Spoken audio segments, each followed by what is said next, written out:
迎收看关键时刻。我们过去就讲过，在美中博弈这一局，中国就是要逼着美国打多线作战。打多线作战之后，你就无暇去顾到台海。只是没有想到，此时此刻，美国也用同样方法在对中国。你看到美国在这个川习会之前动了伊朗，现在不断施压。你可以看到，现在委内瑞拉也被端掉之后，你看到这个画面，这是美国驻委内瑞拉的大使馆。美国的国旗现在已经升上去了，而现在让全世界，甚至让中国最害怕的一幕来发生了，因为委内瑞拉完，伊朗完，接下来就是古巴。你看到这些古巴的民众现在全部都站上了街头，他们非常的生气，对于这个政府有极大的厌恶，他们是火烧了非常多的共产党的据点，而且是专烧共产党据点。就因为这样，你看到今天古巴的总统甚至来跟美国说，我们来进行谈判吧。但今天都已经到这个危急时刻，中国做了什么吗？没有，他们在川习会之前，他们什么事情都做不到。上礼拜五我们看了这一篇，美国把中国的核子武器在哪里，然后怎么样去运送，什么样的人，全部都洋洋洒洒直接拿了出来。没想到3月14号那一天，果然那一把刀就下来了，雷达专家不见了，顶尖核武专家不见了。飞弹专家也不见了。没错，事实上从2013年习近平上台之后呢，他要弄这个“一带一路”，而且他说我要到美国的后院呢，到美国各个地方呢，去让美国疲于奔命，展开了一个所谓的攻势的这个状况。但没想到这几年的时候呢，川普反守为攻之后，他几乎把中国所有的据点一个一个铲除掉。我们就讲嘛，包括说像前一阵子的委内瑞拉，你看委内瑞拉现在呢，他们现在升起的这个国旗，你看委内瑞拉的这个大使馆升起了美国的星条旗，重新美国旗飘扬在委内瑞拉领土里面，告诉你委内瑞拉是我必狗。再来就是古巴。古巴来说，这几天来说啊，他们内部爆发大规模的共产党的这个示威。过去呢，中国把古巴视为说，它距离美国那么近，啊，我可以用这个军事这个基地在这边，必要的时候我可以攻击美国。如果中国美国我们攻击台湾的时候，古巴也可以攻击美国，让美国疲于奔命。就没想现在呢？现在是怎么样？全部人上街头拿火把烧啊！对，烧，而且他们烧是烧共产党的党部。那这个呢，目前为止，古巴总统已经几乎要跟美国投降的一个状况，所以古巴也被他斩除掉了。另外是什么？川普就说：“哎呀，你要不要来护航啊？护航核武之类，不要来，是不是？那我就不要去访问中国了。”就没想到中国外交部就说：“啊，元首外交对中美关系不可能替代的这个战略引领作用啊，中美双方就川普总统访中事宜还要保持沟通啊。”意思哦，你买啊那，你买啊那好。另外是什么？上个礼拜我们不是在节目上讲吗？美国不是公布他们中国的核武吗？就说我们的核武里面来说，把所有东西，这个刀尖上的这个武者，把它公布出来，对，你们这些核弹做了什么东西，一大堆完整的报告。那我们那时候不是说这个泄露成绩可能从上到下大家都有了，果然没多久的时候，中国就开刀了。你看中国的雷达专家这个吴曼清，然后顶尖的核武专家赵宪庚，还有飞弹专家赵毅言，三个就消失了。所以什么意思呢？中国现在是处于被动的局面，你对我攻势怎么样，我只能够采取一个防守。所以你看，从2013年，那时候习近平不都是说东升西降，东升西降，讲到这个，还跟普丁说啊，我们未来变局要由我们来改变。现在完全没有这回事，现在是由普丁一个人说了算，没有所谓的东升西降，是美国冉上升，你中国呢只能够受到一个挨打的这个局面。今天古巴这件事情，对，我们上礼拜已经讲过，他们已经抗议了，而且不怕这些警察去抓他们，就这次更狠，是火烧共产党。他不单单是什么，他不是喊说打倒共产党，是把整个据点一把火都烧了。对，没错，我们就讲缺油缺电，民众这样跟来冰斗，那是生存问题了。对，我们现在看到这个画面，这个画面是在什么地方？在哈瓦那以东大概483公里的这个阿维拉省的这个莫隆市这个地方。爆发了非常大规模的抗议。你看，这是晚上，因为他们现在也缺电，所以晚上他们就干脆就上街头。你看，不断的打砸抢，拿着火把冲进这个党部，冲进党部里面，把党部里面的东西拿出来烧，然后拿出来烧，然后就不断的在喊，我们可能听不懂他们的西班牙文，西班牙就是打倒共产党这样的状况，那这样一个情形，然后甚至还爬电线杆啊，然后去举这个国旗啊。现在他们显然对于民众对于自己所谓共产党是相当不满意的。那你看，他是直接爬上去，对，爬上去，然后好，那民众就因为党员就要这个所谓警员就要出来嘛，警员就出来跟他们对峙，那大概10几个人在这个对着警察，那丢石头，然后警察就怎样，警察也不敢打他们就躲到这个大楼里面的一个状况，然后你看很多年轻人就对这些古巴的这个警方说，你看。你看看这些无耻之徒，也就是你看他们说没有电、没有食物、也没有自由的一个状况，然后他们只能够怎样？不断的喊叫，然后拿着这个锅碗瓢盆啊，在街上敲，你看就这样。所以这对古巴人来讲，这根本就是一个生存之战。我今天没有站出来的话，我会饿死的，我会被害死的。没错，所以他们现在当然就出来这个街头上面抗议。好，那结果没想到这几天又发生了一件事，让整个抗议事件呢似乎压不下去。为什么这样说？在这个古巴的媒体上面来说，这个疯传的一个影片，这个影片来说是一些年轻人、小孩子他们去抗议，就去抗议之后，就没想到居然之间就有人来开枪之后就击中了一个小孩子，对，击中一个小孩子，就那小孩子就过世了。那过世来说，后来人家才说，你看就是这个，对，然后他们就你看突然大家都在那里，突然 bang 的一声，对，然后他们就说，你看你把他打死，他们就在那边争议，对，他就不幸拖了他的尸体，这样就照你知道，人家就说什么。他只有16岁的一个状况，就没想到，这大家很生气，16岁的小孩，他只是可能在那边这样跟大家吆喝的抗议之后，就没想到就把他我们刚刚不是看到一些警察不是跑了吗？对，结果他们竟然对这个16岁的少年开出第一枪，就没有，因为这件事引起这个古巴民众的抗议。对，国民众开始你看官方还出来说，没有，他说了，他最早叫做卡洛斯佩雷斯的这个脸书，他说没有，他说这名青年呢不是这个自发性，他说一切都是精心制造了一场奇观，然后被外界利用的一个状况。他说事实很清楚，没有枪击造成人员伤亡，这个鸣枪示警是为了要驱散这个暴乱，所以他就说这是有人刻意操纵的。对，但目的是这个影片的确就出现这样所以现在对于官方也没办法驳斥这个状况，那放任这个你看抗议的民众越来越多，你看。他们呢，这是几个抗议民众？你看他们手拿什么？共产党的这个党旗，这个古巴共产党的党旗，然后在烧放烟火，这边烧的一个状况。中国共产党跟古巴共产党其实非常交好哈。那尤其是这个古巴共产党在卡斯楚1959年革命成功之后，他们跟中国的关系一直都非常的密切，也是少数现在还维持的共产党政权。假设真的倒了，那当然对中国压力非常大。好，那为什么现在会变成是这样呢？主要原因就是因为。这个古巴，这个美军不是抓了这个马杜洛吗？对。那马杜洛不是说，那你不能够这个运这个委内瑞拉就不能够运石油，他一天可以运35000桶石油给委内瑞拉，就没有啦，都没有了，都没有石油，所以这个古巴马上就陷入了没有石油的这个状况。你看他们那些民众有没有？你看他们为什么上街头？晚上你看晚上没有这些火焰的时候，其实古巴是暗成一片，完全没有电。对，没有电，他们没有油，哪来的电？没有电，没有食物，所以他们怎么办？他们就开始上街头，他们愤怒，他们也没有油电可以去炸，他们就这个可能用那个打火机啦，就是烧，用火柴，然后烧垃圾，然后他们停电的这个状况，他们就说我们要求基本的这个东西给我们嘛，要电要水这些东西给我们嘛，都没有的一个状况嘛，对不对？好，那你讲。这是在这个哈瓦那的这个周边，另外一个圣地亚哥是他们第2大城市，他们也是这样啊。你看晚上，你看他们烧垃圾，你要是不是烧垃圾，你看根本看不见这个整个这个圣地亚哥市是整个一片黑暗的这个状况。那因为我之前有去过了古巴，我觉得那当时非常漂亮，只是没想到现在已经变成是一片这个断垣残壁的一个状况。很可怕，第1大城跟第2大城都沦陷了。对，没错。那你看，事实上目前为止，古巴就撑不住了嘛，就已经顶不住了嘛。你看他们的总统说什么啊？古巴跟美国展开协商啊，要解决这个经济的危机啊。那这项的目的是要透过这个对话找到解决双方分歧的方法，希望能够这个化解冲突。所以简单来说啦，古巴总统真的跟川普讲的是一样，他们过几天之后，他们自己就会怎么样。结果现在古巴他真的服软了。对，没错，因为目前为止没有人能够帮他。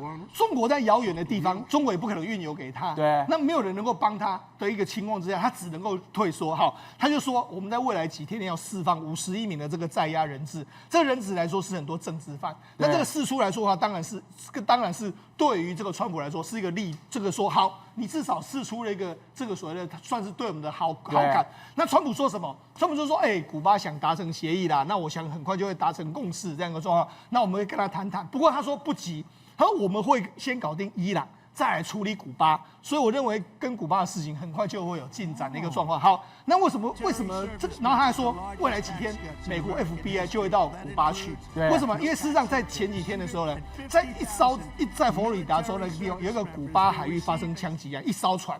那艘船里面来说的话，就是古巴公民他搭乘这个快艇进入古巴，对，然后他们携带大概13000枚的这个子弹，13个步枪，然后有11支手枪，还有其他东西。古巴说造成5人的死死亡。他说至少有2个人拥有美国还有古巴双重国籍，其他人是美国合法居民。那古巴把他击毙，那击毙的时候，就 FBI 就说，那我们要去那个地方调查，到底是发生了什么事情？因为可能有牵扯到美国公民嘛，所以呢，美国的 FBI 要进入到古巴了去调查。那我觉得太妙了，古巴之前怎么可能会让美国亲门踏户？不会来啊！我杀你的人，我杀就算是公民，那又怎么样？今天竟然开大门让 FBI 对合理合法的进来，所以看起来的话，古巴真的是要让美国来调查这件事情嘛？那某些程度来说，对美国服软的讯号非常非常明确。所以古巴在接下来一段时间呢，大概可能就会跟跟中国 say goodbye， 就说哎，我们可能不要跟中国在一起了，我们要跟美国在一起。所以这个是一个非常重大的这个讯号。所以接下来这个美国在这个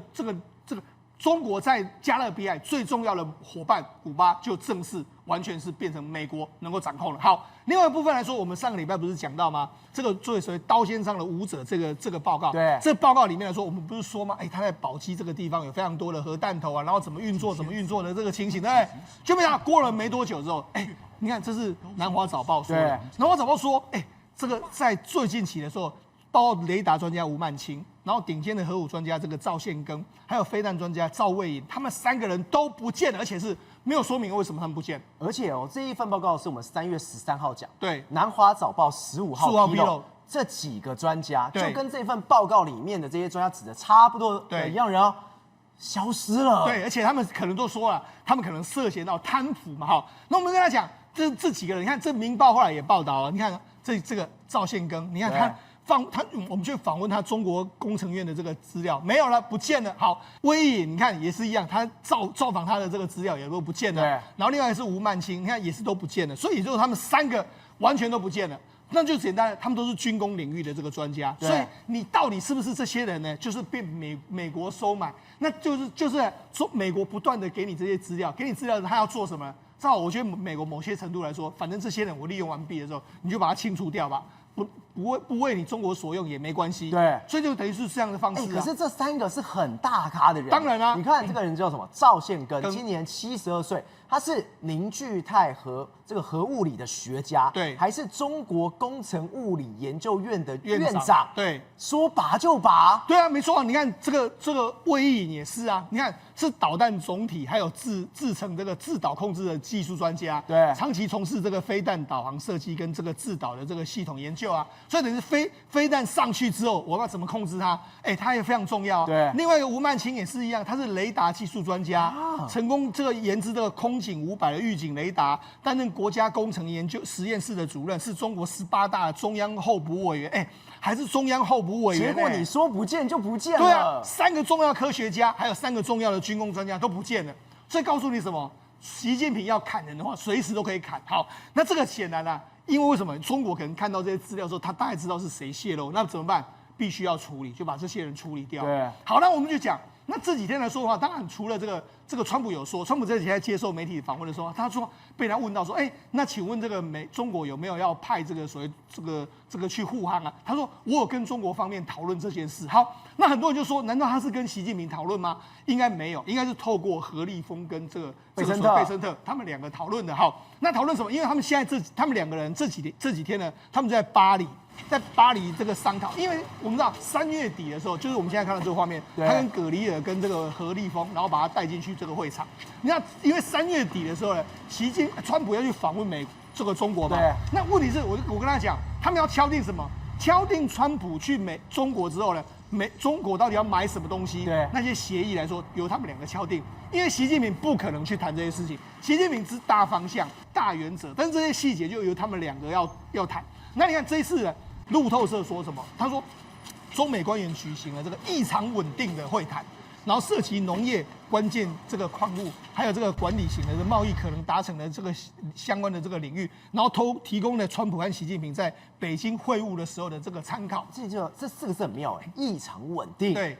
现在不是一直在施压他吗？对，异常稳定的意思是什么？异常稳定就是说单方面，可能就是美国一直给你施压，那中国只能说好了，我们会考虑这样的状况。好，那为什么我这样说？你看知情人士说什么？中方可能增加购买美国的农产品开放嘛？对，所以表示说美国要求嘛，那你说好，那包括说家禽、牛肉还有非大豆类的农作物，中方仍需实现在未来每年购买2500万吨美国大豆嘛。好，那除了这个之外来说，听说他们两个中国跟美国还要成立一个叫做贸易委员会。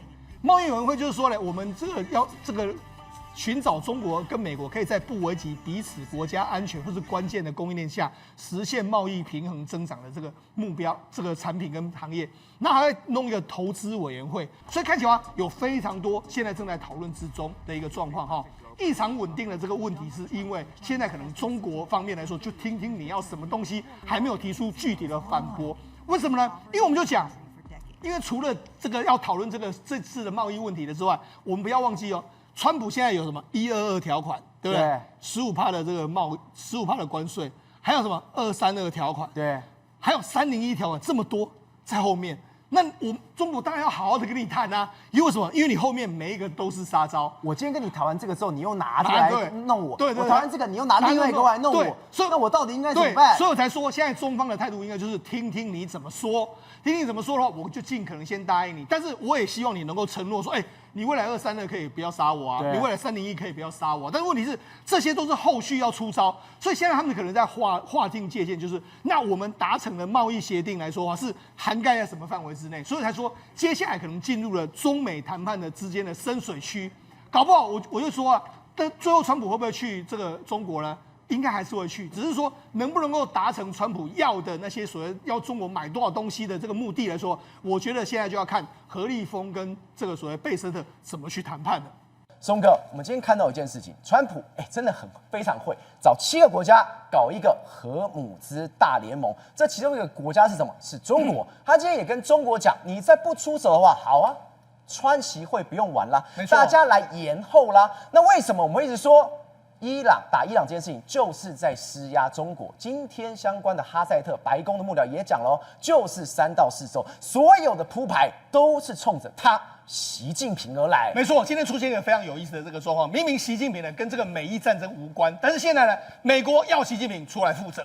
那伊朗呢，也要习近平出来负责，两个国家呢都要要习近平出来面对，出来面对。对，那为什么这样说？我们先从美国说起，主要原因是因为目前荷姆兹海峡被封锁。那荷姆兹海峡被封锁呢，川普呢不想要派美军去，他就这样说，他说：“我们筹组一个这个荷姆兹的联盟，有可能在今年这个礼拜的下半周会成立。”对，他就说：“你中国啦、日本啦、韩国啦、英国啦、欧盟，你要负起这个责任。法国你也对。”他说：“我美国根本没有一滴有经过这个地方。”大家你们要用的，你们用你们自己派军队来，然后他同时点名中国，他说中国有80%-90%的石油都来自这个地方啊，他就说事实上中国应该派军队来啊，就知道中国没有任何回应嘛，没有任何回应的时候，他又说什么？他就说他希望中国能够帮忙疏通海峡，对，以便他在月底的前往北京跟习近平举行这个峰会嘛。那他就说，如果等到峰会的时候你才要来的话，那太慢了嘛 ，too late。对他他就说，如果真的这样的话，我可能会不要去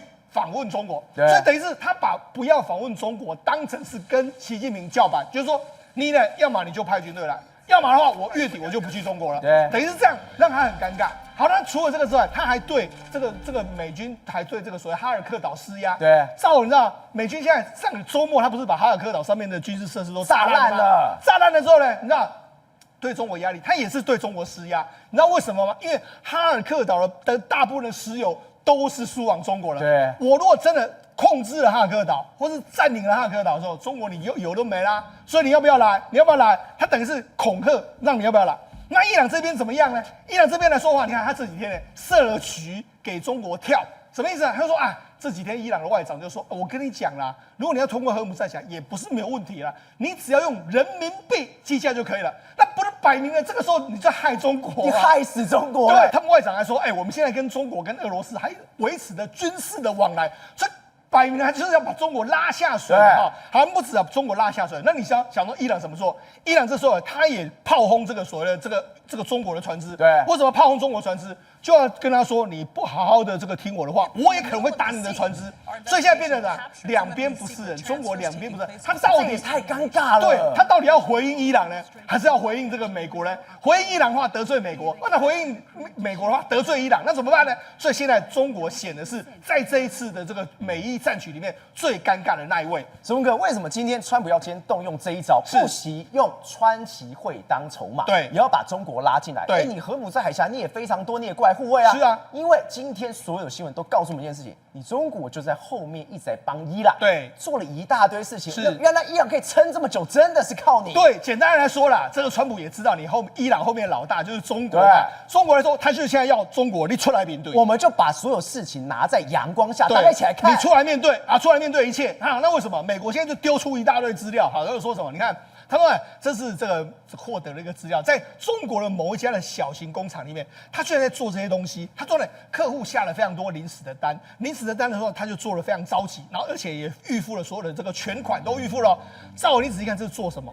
这不就无人机吗？这不就是这个伊朗的无人机的这个样子吗？这就是什么？我之前讲的沙赫德无人机就是这个样子。对啊，那它在哪里生产？在中国的工厂里面生产。那不是抓到说你这中国工厂就是在帮他做这个无人机嘛？对，所以就是这样的。还有做什么？还有很多的视频里面，你去看中国的抖音，很多视频里面都说，我们陆续接到很多军工的订单。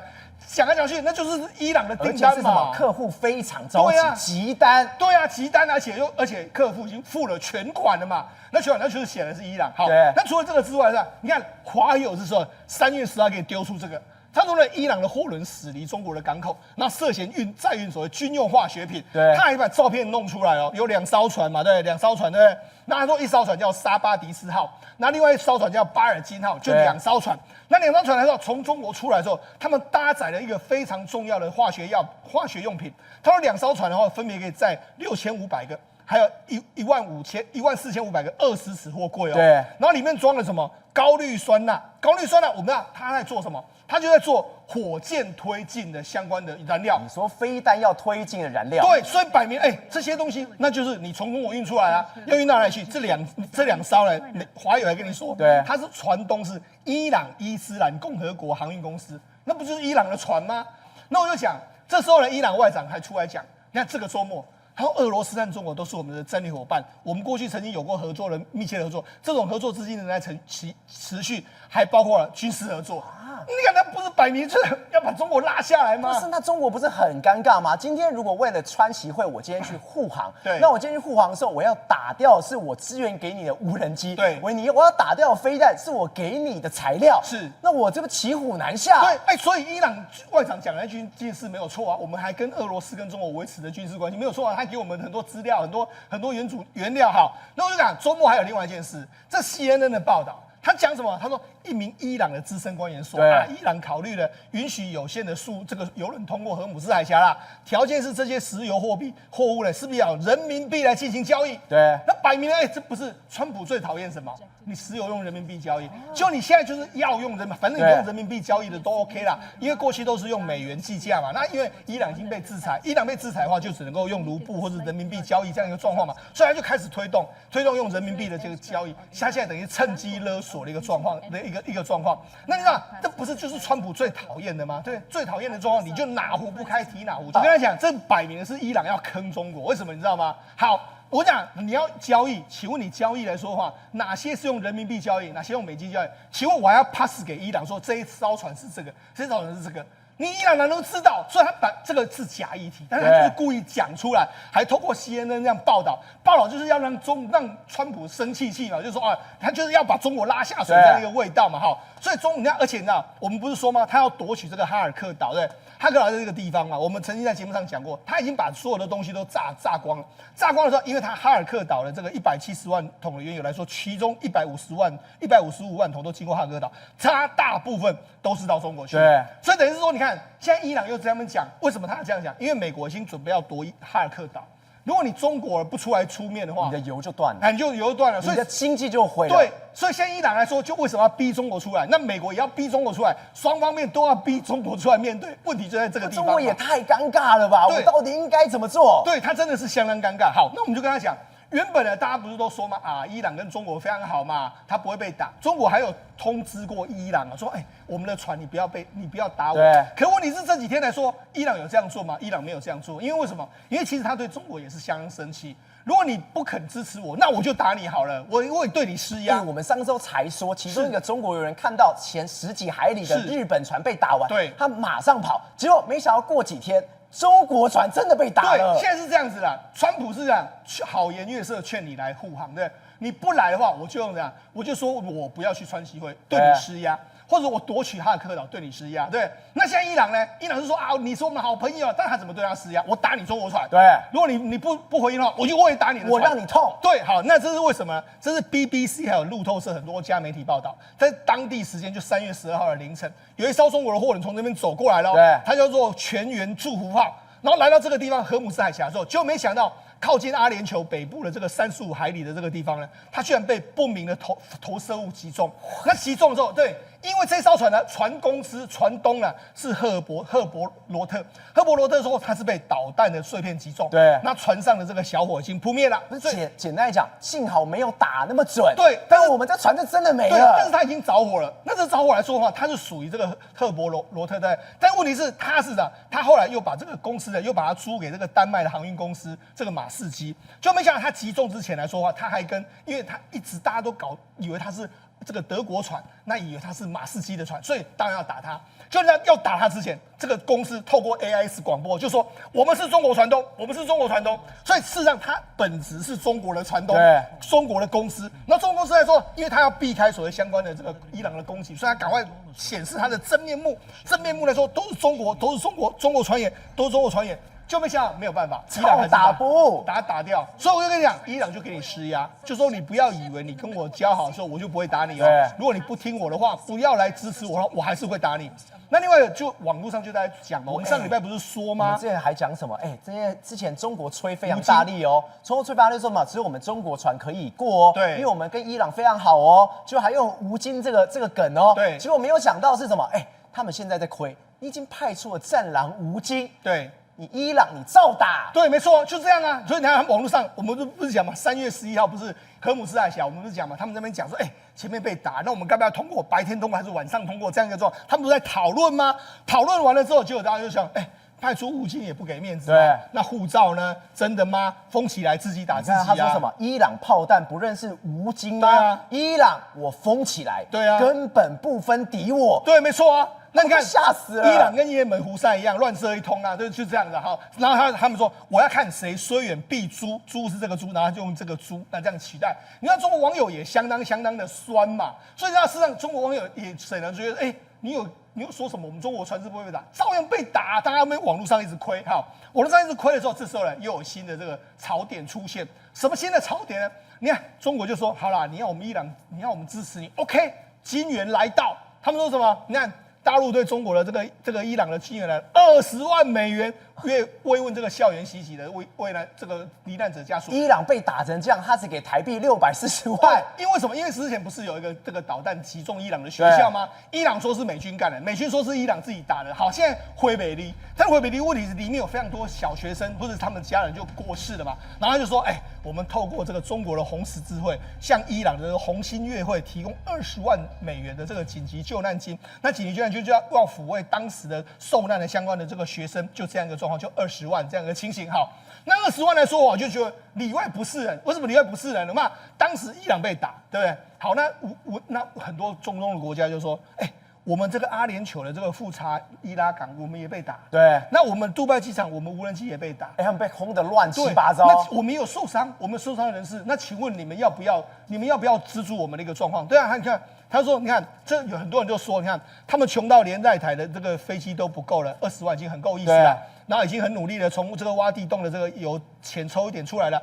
不是20万美金，你一般人都拿出来的钱，一个14亿大的这个国家，就算拿出1400万都觉得少了，大家亏他说你这个20万，伊朗是你的全天候的战略伙伴，你就给他20万，那更不用讲。而且你看到这个画面是什么？这是杜拜的杜拜的机场被炸，被无人机，这是最新的哦。就在这样，已经造成航空大乱到什么样的程度？对啊，结果你有做什么样的事情吗？没有。今天中国只有给伊朗这20万，是啊，这20万根本跟施舍他一样。但对于其他中东国家来说，那你今天不是有没有给我钱的问题，是你中国大国的态度要拿出来。